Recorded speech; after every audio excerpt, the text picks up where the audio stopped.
जय मङ्गल दाइ। जय मङ्गल। दाइजीको शुभ नाम भनिदिनु पर्यो। मेरो पेलनहर विषय यो तपाईँको यो ठाउँ पुरानो पञ्चमी, जिल्ला इलाम, फाक्थुम 1।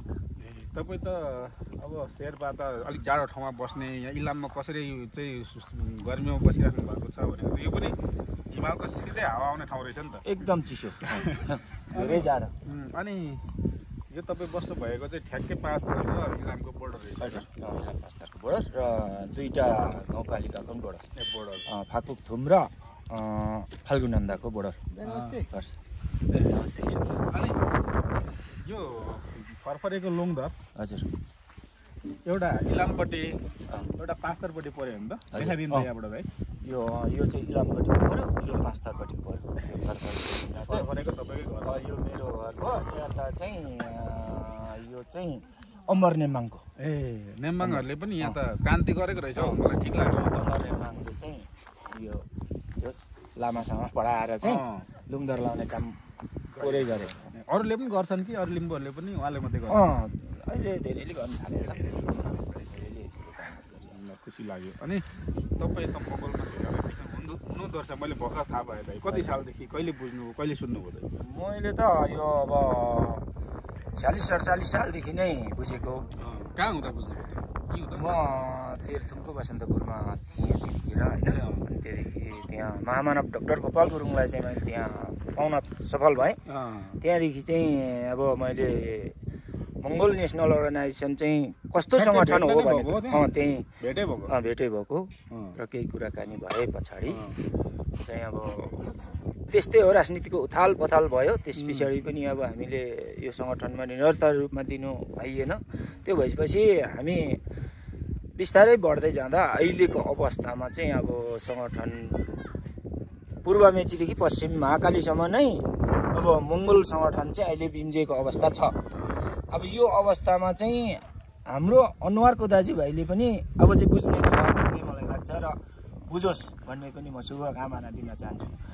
त्यो भइसकेपछि अब हामी चाहिँ यो मुलुकमा 80% हिन्दू मूलवासीहरू चाहिँ जो अल्पसङ्ख्यासँग चाहिँ अल्पसङ्ख्यासँग चाहिँ हामी बहुसङ्ख्या चाहिँ अल्पसङ्ख्यामा परेको छौँ क्या। अहिले शासित भएको छौँ हामी। शासक भएर उठौँ जुटौँ, एकजुट भएर अब चुनाव चिन्ह कुखुराको भालेमा भोट हालौँ।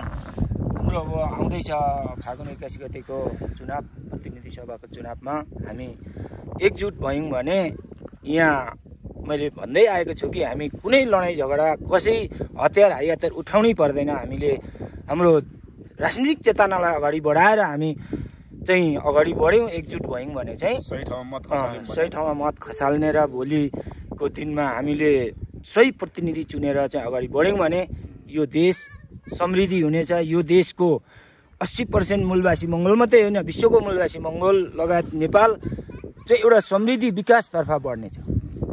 तपाईँ मङ्गोलमै रहेको कारणले गर्दाखेरि विगतमा तपाईँले धेरै हन्डर सर्नु परेको कुराहरू पनि रहेछ नि?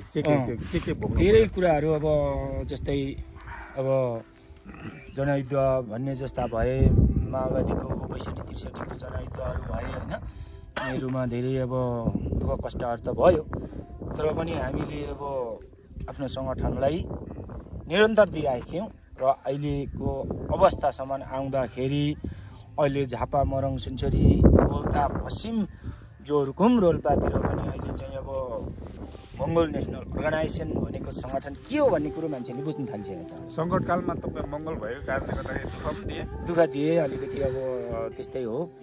अब त्यो बेलाको राजनीति कस्तो थियो भन्ने कुरो त प्राय मान्छेले बुझेन अनि होला। अब हामी जस्तो त बुझ्ने कुरो नि भएन हो। माओवादी आउँछ र माओवादीले विकास गर्छ, आमूल परिवर्तन गर्ने भयो भनेर चाहिँ जनता लागे र जो सङ्घर्षमा उठेका थिए नि प्रचण्ड र बाबुराम, प्रधानमन्त्री पनि बनाए। तर त्यो सङ्गठन अहिले कस्तो भएको छ र हाम्रो मङ्गोल नेसनल अर्गनाइजेसन जो डाक्टर गोपाल गुरुङ एकजनाले नेपालमा भद्रगोल जेलमा जन्माउनु भएको सङ्गठन अहिले के भएको छ र अरू सङ्गठन कस्तो भएको छ भन्ने कुरा चाहिँ अब बुझ्नुपर्छ देशको जनताले। अनि मात्रै यो देश बन्छ भन्ने कुरो चाहिँ अब आउने युवा पुस्ताहरूले बुझ्नेछ। र म चाहिँ कसरी निरन्तर भइरहेँ भने यो चाहिँ सङ्गठन भनेको चाहिँ निरन्तर यो चाहिँ एक पहिलो भए पनि दुई पहिलो भए पनि अगाडि नै बढिरहने सङ्गठन हो यो कुनै तपाईँको माथि जाने उडेर अनि तल चङ्गा जस्तो झर्ने होइन यो सङ्गठन भनेको यो चाहिँ एकदम बढिरहने कम्ती होस् थोरै होस् जोस् बढिराखेको छ जो डाक्टर गोपाल गुरुङले उठाउनु भएको कुराहरू लोकतन्त्र धर्मनिरपेक्ष र प्रान्तीय जस्तो मागहरू आज आइरहेको छ दिनु बाध्य भएको छ यो देशको शासन सत्ताले शासकहरूले भने आज 80% चाहिँ बहुसङ्ख्या भएर बस्नु परिरहेको छ हामी त्यो कारणले पनि म यो सङ्गठन चाहिँ छाड्न चाहन्न किन यो देशको 80% अहिन्दू मूलवासी चाहिँ बहुसङ्ख्याले पेलेको देश भइदियो यो झापामा तपाईँको आफन्तहरू सम्धि खलक पनि सबै मङ्गोल छन् नि थाहा छ नि धुलाबारी पहिलाको मेची नगर 9 त्यता पनि छ र म पनि त्यतातिर गइरहन्छु आइरहन्छु आउने राम्रो भएछ सम्बन्ध जाने आउने काम भइरहन्छ मेरो नाताको पनि सम्बन्ध भयो सङ्गठनको पनि सम्बन्ध दोहोरो पो भएछ तर अघि जस तपाईँले निकाले जस्तै लेखमा बस्ने भएर झापातिर अलिक छोराबुहारीलाई मात्रै राखेको छु अहिले चाहिँ यतै छु म चाहिँ हामी यता पनि अब घरहरू भएको कारणले जमिनहरू जन्म बाटोघाटो पनि राम्रो भएर आएछ नि त है सबै राम्रो छ त्यो भएको कारणले गर्दा तपाईँको यहाँदेखि अब घुरुविसे पन्जाबी पुग्नु कति छ यहाँबाट अब यहाँबाट 10 मिनट मात्रै हो उतै देखिएको रहेछ नि त होइन रोड राम्रो छ त्यसो गर्दा धेरै टाइम लाग्दैन अनि अब यो फागुन 21मा निर्वाचन आउँदैछ होइन त्यसमा चाहिँ मङ्गोल अर्गनाइजेसनले जसरी आफ्नो प्रतिनिधिहरू सदनमा पुर्याउने लक्ष्यको साथ अगाडि बढिरहेछ के सम्भावना देख्नु भएको छ तपाईँले एकदम सही कुरा उठाउनुभयो तपाईँले यो चाहिँ यसपालि अब जसरी भए पनि छिर्छ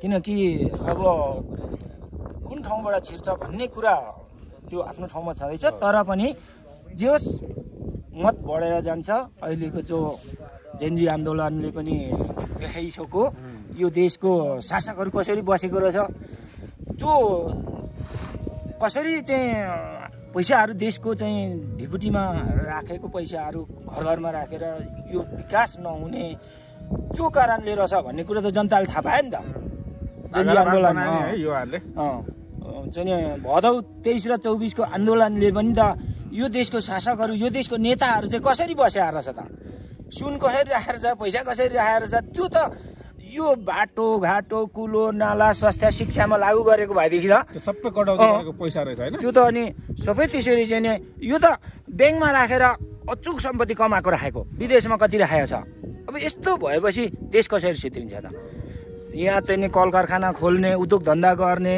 सबैको विदेश जानेहरूलाई चाहिँ नि रोक्ने यही काम दिने हो भने त ती साउदी कतारमा भेडा उठ चराउन त जान्थेन नि त नेपाली जनताहरू हाम्रो छोरा नातिहरू किन जान्छ त रहरले गएको त होइन त्यो कारणले गर्दा पनि अब चाहिँ चुनाव चिन्ह भालेमा भोट हाल्ने धेरै नै हुन्छ लहरै चलिरहेको छ बदलिसक्यो हस् दाइ समय दिनुभयो धन्यवाद जय मङ्गल तपाईँ घर आइपुग्यो खुसी लाग्यो स्वागत गर्नुभयो जय मङ्गल